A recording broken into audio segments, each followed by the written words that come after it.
নমস্কার সবাইকে, আমার একটি নতুন রেসিপিতে আপনাদের সবাইকে স্বাগত। আমি আজ এখানে বানাচ্ছি ভাপা দই। এর মধ্যে খুব কম ইনগ্রিডিয়েন্টস দিয়ে এটি করা যায়।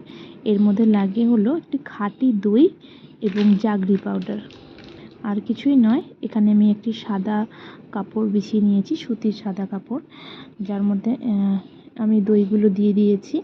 মাখনযুক্ত দই হলেই চলবে। এখানে আমি একটি মাইক্রোওয়েভ বোল নিয়েছি, তার মধ্যে আপনারা যে কোনো মাইক্রোওয়েভ বোল নিতে পারেন। তার মধ্যে আমি জাগরি পাউডার অ্যাড করেছি, আপনারা চিনিও অ্যাড করতে পারেন, তবে আমি চিনিটা যেহেতু অ্যাভয়েড করি তাই এখানে জাগরি পাউডার অ্যাড করেছি এবং সেটা দিয়ে ভালো করে ফুটিয়ে নিয়ে মাইক্রোওয়েভে দিয়ে দিতে হবে 20 সেকেন্ডের জন্য। তবে তার বেশি যেন না হয়, তাহলে দইটা খারাপ হয়ে যাবে। এখানে আপনার কুটি কুটি হাত দেখতে পারলেন, সেগুলো আমার মেয়ে আমাকে মাঝে মধ্যে কাজে এসে হেল্প করে। এরপর সেটাকে নিয়ে আধ ঘন্টার জন্য ডিপ ফ্রিজে রেখে দিতে পারেন, অথবা 2-3 ঘন্টার জন্য নর্মাল ফ্রিজে রেখে দিতে পারেন।